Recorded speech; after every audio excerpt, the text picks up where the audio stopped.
Hi everyone, yasas que kalos irsate to another episode of Dimitra's Dishes. I have a delicious festive twist on the Ravani. Ravani is a classic Greek semolina cake. There's also flour in there, but there's semolina and regular flour. It's really moist and juicy and so good. Traditionally, it's either orange or lemon flavored, but today I'm gonna show you how I make my gingerbread Ravani, and I'm turning it into a bundt cake.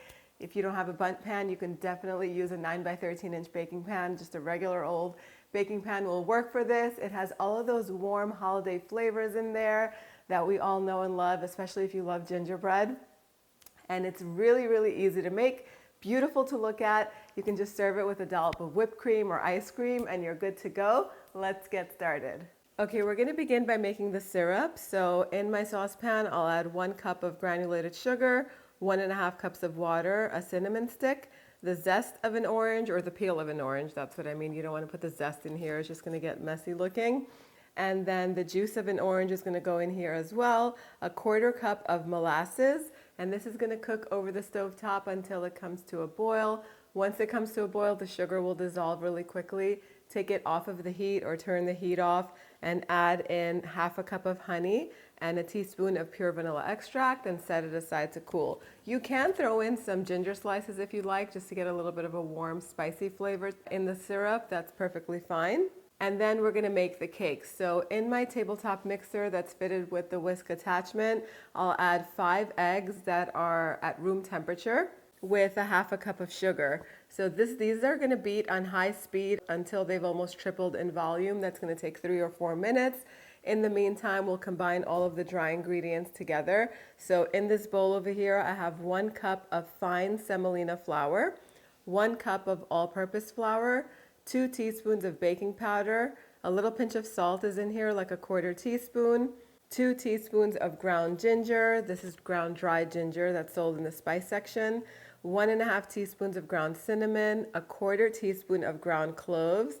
I also added a 1/4 teaspoon of ground nutmeg and a 1/4 teaspoon of allspice, so that way this cake has lots and lots of flavor. All that's going to be added to this is the zest of an orange, and then whisk it all together. And this is going to go into the cake once the wet ingredients have been combined. So once the eggs are nice and fluffy, we're going to go in and add 1/3 cup of olive oil. You want to use a light olive oil for this, or a light vegetable oil that you like to bake with. A 1/2 cup of molasses and a teaspoon of pure vanilla extract. Whisk that all together on low speed until it's combined. And then you can go in and add the flour mixture a little bit at a time, just until everything comes together. If you want, you can add some raisins to this. I like to add golden raisins that are tossed in a little bit of flour, just to add a little bit of texture and sweetness. You can add some finely chopped pecans or walnuts as well. 1/2 cup of each is what you're looking for. So 1/2 cup of pecans or walnuts and 1/2 cup of raisins. I'm leaving the nuts out and just adding some raisins to this, and just fold them in. I've melted some butter and I'm just gonna grease the inside of the bundt pan really well with the butter, and then add a little bit of flour. Shake it so that way everything is covered with butter and flour, and you can tap out the excess flour and just get rid of it. And I like to go in with a little bit of baking spray for some added insurance. I've had cakes stick to bundt pans and it's just terrible, so I don't want that to happen. Go ahead and transfer all of the batter into the pan. I forgot to press record when I was doing this, but you know how to do this step. It's easy. You can place the bundt pan on a baking tray so that way it's easy to take it in and out of the oven. My oven is preheated to 350 degrees Fahrenheit. This is gonna bake for 35 to 40 minutes until it's golden all around. You'll know it's ready when you insert a toothpick into the center of the cake and it comes out clean. You wanna wait about 10 minutes for the cake to rest in the pan. And if you wanna add the syrup at this point, you can add it as soon as it comes out of the oven.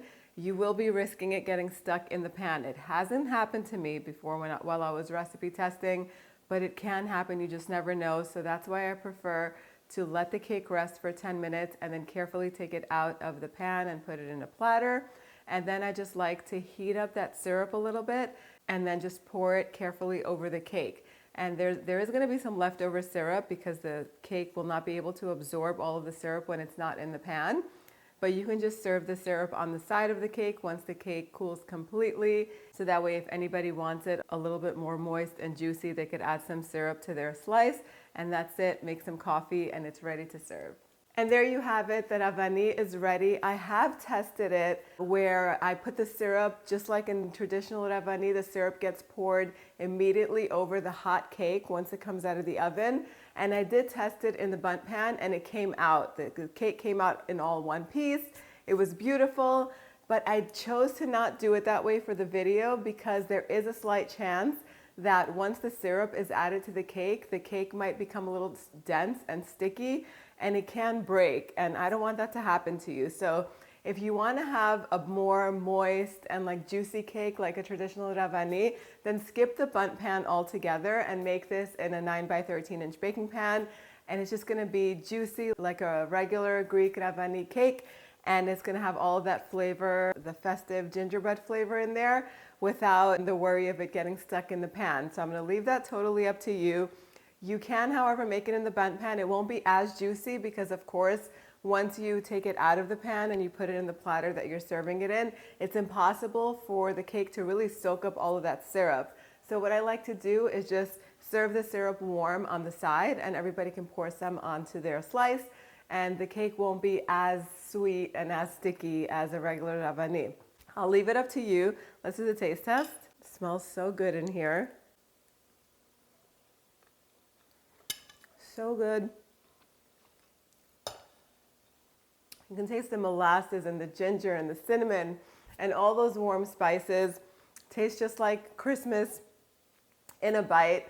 I think you guys are gonna love this one. All that's needed is maybe a dollop of whipped cream. You can serve this with ice cream if you like. Let me know how you're making it in the comment section down below, and if you're using a Bundt pan or a regular rectangular baking pan. I'd love to know how you're making it. Thank you so much for spending time with me today. I'll see you all next time. Yes, Zest.